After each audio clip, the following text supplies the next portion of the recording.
Hey guys, welcome back to my channel. Today I'm going to be talking about something that I've wanted to talk about for a few months now, but I honestly just haven't been able to bring myself to talk about it really on any kind of public platform. A few of our family and friends know about it, but honestly, that's it. And October is Pregnancy and Infant Loss Awareness Month, so it just kind of felt like it was the right time to do it. I feel like that's kind of what this month is about, is giving a platform to women who've gone through this kind of thing, as well as remembering our babies we've lost. So, as you can probably tell from the title, I recently suffered an ectopic pregnancy, and I just wanted to share my story with you guys. If you don't know what an ectopic pregnancy is, don't worry, I didn't either. It is when the fertilized egg implants somewhere other than the uterus like it's supposed to. Most of the time that ends up being in one of the fallopian tubes, and unfortunately an ectopic pregnancy cannot survive. The baby cannot go full term or really long at all, because with the case of the fallopian tube, if the baby grows at a certain point, the fallopian tube can't stretch anymore and it will tear or rupture. If it ruptures, then that will cause the mom to bleed internally, which then can kill her. So it is a very high risk situation. It's an emergency situation. So it's something that if you think you are going through, you need to take very seriously. So now that you know what an ectopic pregnancy is, let's go ahead and jump into my ectopic pregnancy story. So a little bit of a backstory that I promise ties into this whole thing is that if you are new to my channel, I do have an 11-month-old baby boy named Blaze. He is breastfed exclusively. He has been his whole life. So if you are a mom, you know that when you breastfeed, you don't necessarily have regular periods, and after having a baby, it really is a crapshoot on when it's gonna come back. And so I didn't get my first postpartum period until he was 5.5 months old, and the month and a half prior to that, I had been on elimination diets for his stomach issues, and it really messed me up. And so honestly, I just kind of thought I got that period because I sent my body into this whirlwind. And we were not on birth control. We were just trying to prevent it by being careful. So fast forward a month later, it's May 18th, 2019. It's the day after mine and my husband's anniversary, and we are getting ready to go on our date. And we had been tracking everything since I started that first postpartum period. And my husband mentions as we're getting ready, like, hey, aren't you supposed to start? And so I decided to test, even though I really didn't think anything about it. And I remember just still having the test in my hand. And the second that the urine ran across the strip, it turned positive. And so I was freaking out. My husband jumps in the car, goes gets more pregnancy tests, and we were definitely pregnant. And I was really scared because it had been a rough go. Those first 6 months, we felt like, you know, we had just gotten across this hump of my son having all the stomach issues, and I had just started working out again. I kind of felt human again, and it just really freaked me out. Like, I was gonna go through this experience, still haven't lost all my baby weight. Like, I was just freaking out. And I looked at my husband, and he was just like, I just feel joy. Like, I'm just so excited. They're gonna be so close in age. Blaze is gonna have a best friend. And you know, when he said that, it immediately switched from being freaked out about how close they were gonna be in age to just so excited. And we go to dinner, and that same night at dinner, I started cramping. And I had remembered cramping a little bit, like the pulling type cramps with my son Blaze. I kind of just convinced myself that's what was going on, even though deep down I totally knew that it was way more intense than that.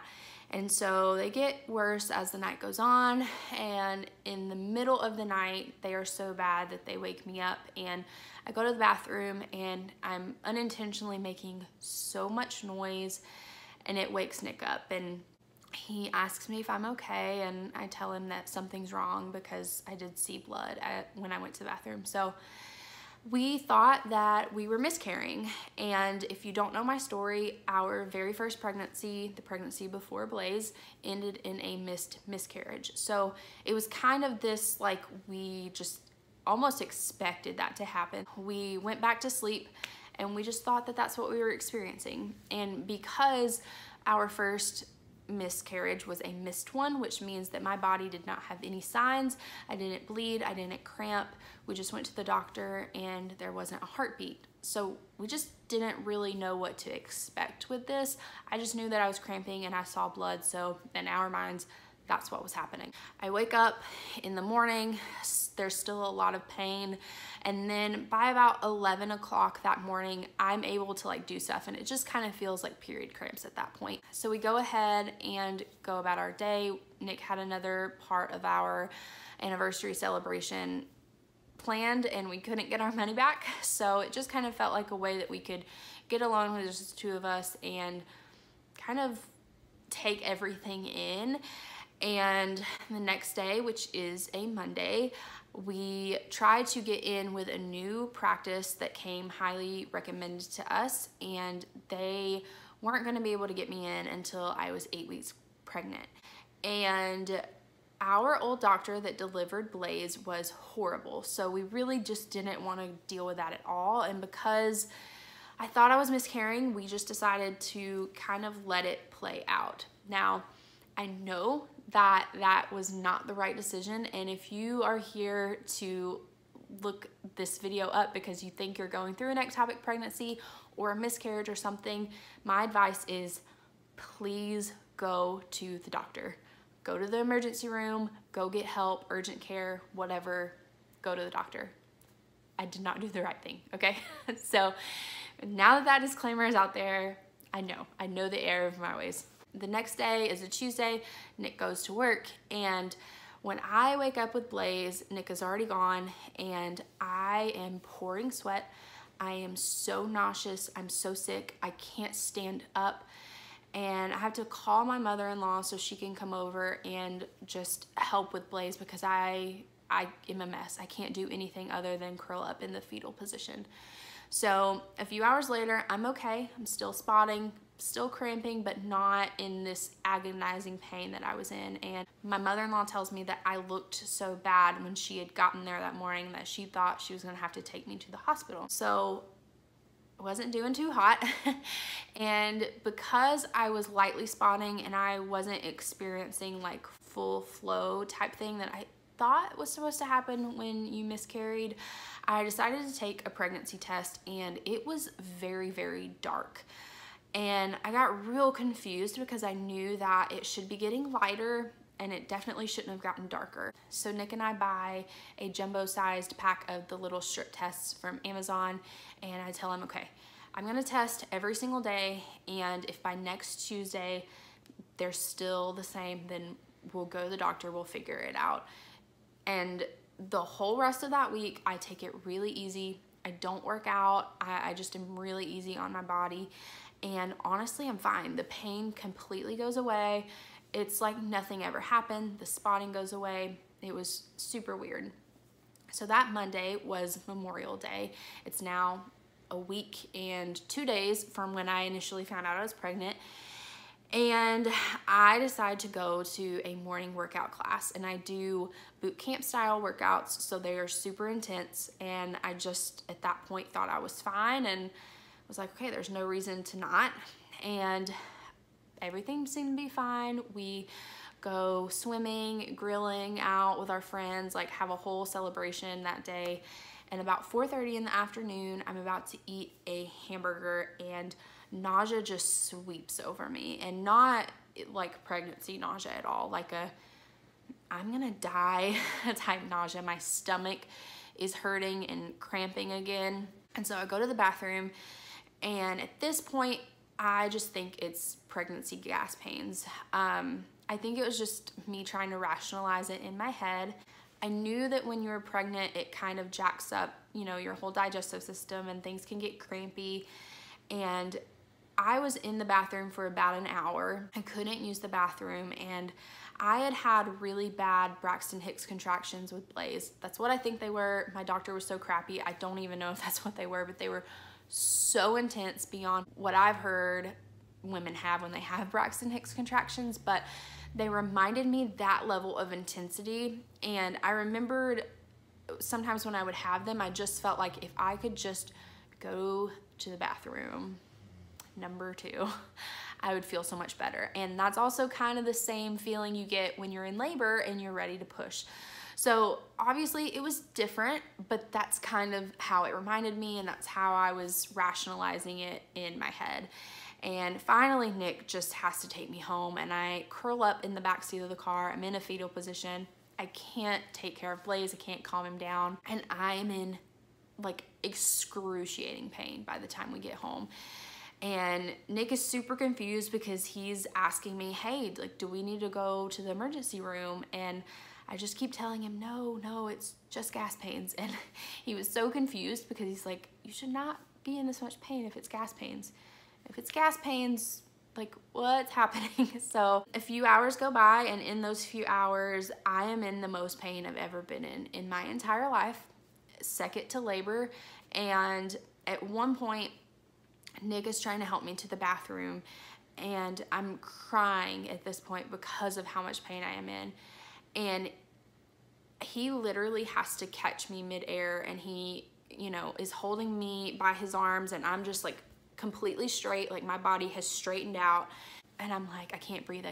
And he says, okay, like, I'm calling the ambulance if you can't breathe. And I was like, no, I'm okay. But it felt like someone was squeezing my lung. Like, it literally felt like somebody was just squeezing, and I could not catch my breath. I couldn't breathe. It was so much pain. Finally, he convinces me to go to the emergency room. Nick's parents are over so that they can sit while Blaze sleeps.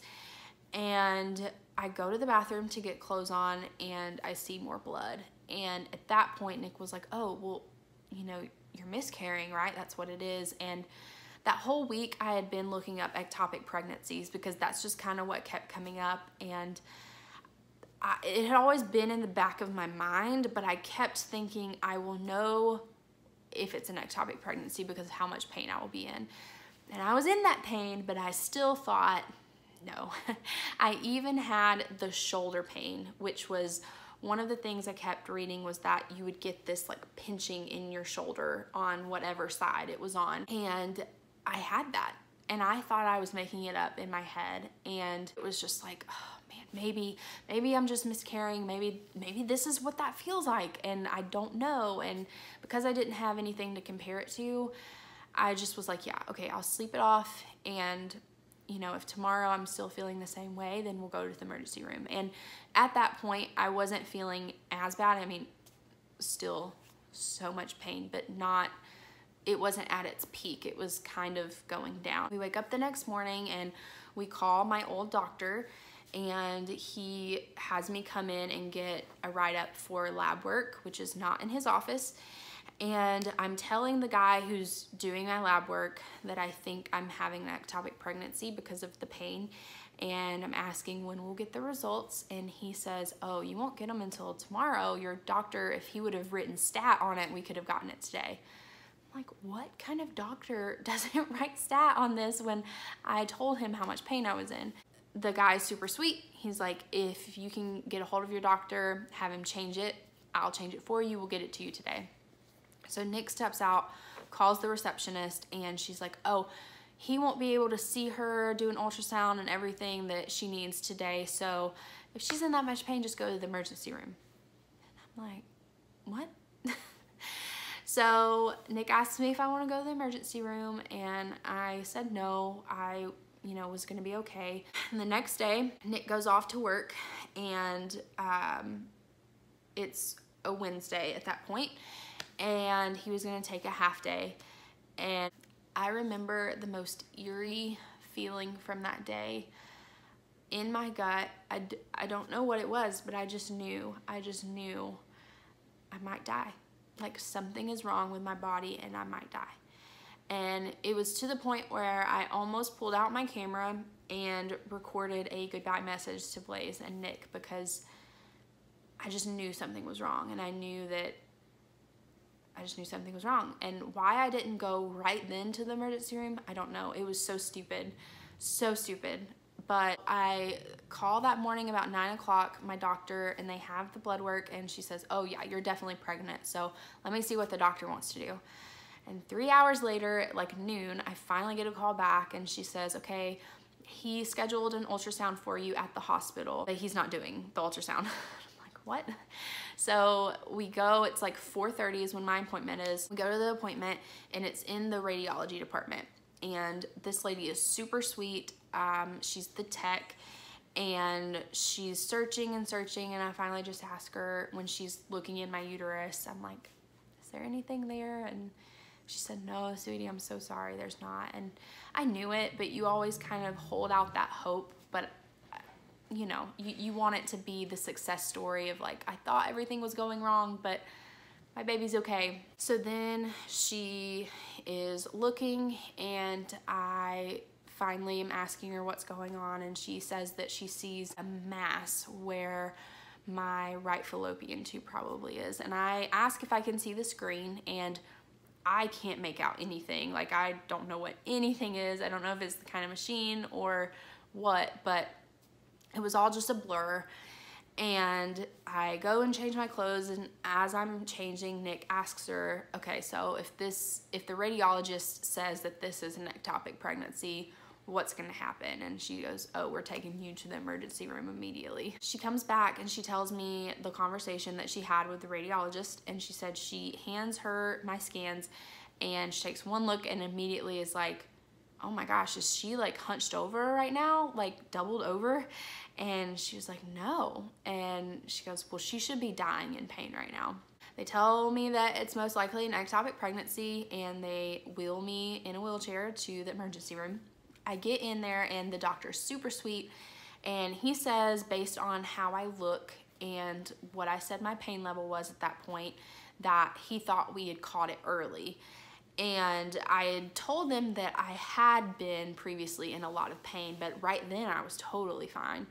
And they have to then transfer me to another hospital because this one doesn't have an OB unit.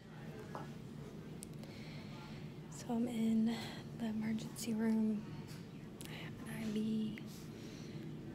We're about to get transported by the ambulance to go to a different location, and I'm gonna have surgery.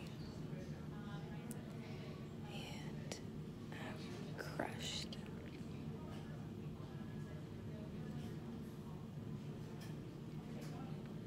I knew I had ectopic pregnancy.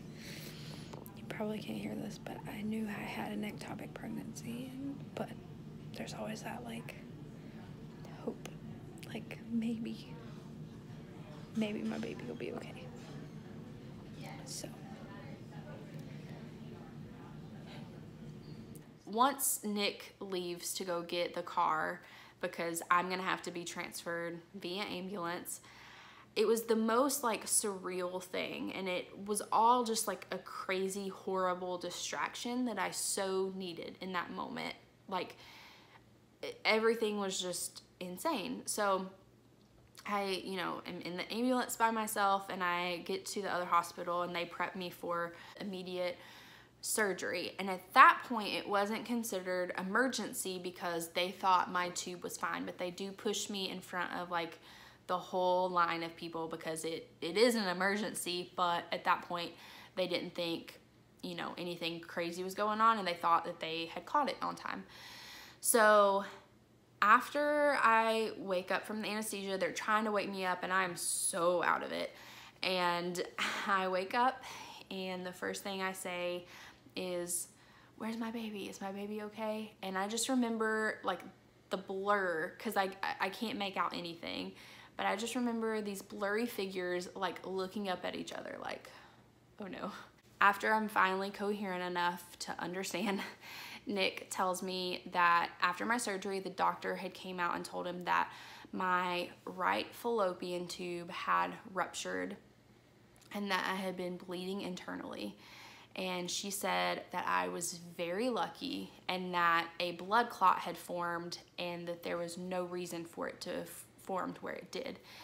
So unfortunately, they did have to remove my right fallopian tube because it had completely ruptured and there was no salvaging it. So I now only have one fallopian tube. So all of that, as you can imagine, that was about a week and a few days of events, and it was a whirlwind. It honestly was a lot to process, and this video is going to be so long that I will do a second follow-up video of life after everything, but this was just a crazy experience. My babies would have been 15 months apart, and my baby's due date was January 24th, 2020. And it's just really, it's hard. I'm in a good place now. I think, you know, my faith got really strengthened through this process, honestly, because knowing that I could have and should have died. I was so stupid. I did not go to the hospital like I knew in my gut I should have done. And I just know, like, God spared me, and I feel like it just gave me this, like, a sense of purpose to know that I'm still here and I'm supposed to be a mom to my son and, you know, wife to my husband, and I'm just meant to be here right now. I'm so thankful that, you know, I'm able to be here. I am so sad that I don't get to raise two babies super close in age like I was supposed to, but one day when I get to heaven, I will have two little babies waiting for me that I'll just get to know then. And, you know, again, I'm sad that it's not here, but I do trust that God has a plan bigger than me and bigger than what I can understand now, honestly. So if you watch this video because you think that you might have an ectopic pregnancy, my advice to you is just go to the doctor, go to the hospital, go. I don't care how much you think it's gonna be, because that was my fear with going to the emergency room. Like, just go. And for everyone else who watched this, all of my family and friends, thank you so much. It feels good to finally just get it out there and not feel like, you know, I have a secret, because I never wanted to be a mom who lost babies, but I am, and I don't want to be a mom that feels like she has to be ashamed that she loses babies, because it's not my fault, and it's not your fault if you've lost babies. And this month is such a beautiful month that we have a voice to just have this community of other mamas just wrap our arms around each other and support each other, and also just celebrate the short time that we got to carry our angel babies. So thank you guys so much for watching. Again, if you're a mama of loss, just hugs to you. Seriously, hugs to you. I would love to connect if you ever just need somebody to share your story with. I would love to hear that. So thank you guys for watching, and I will post a secondary video soon, but I will see you guys next time. Bye.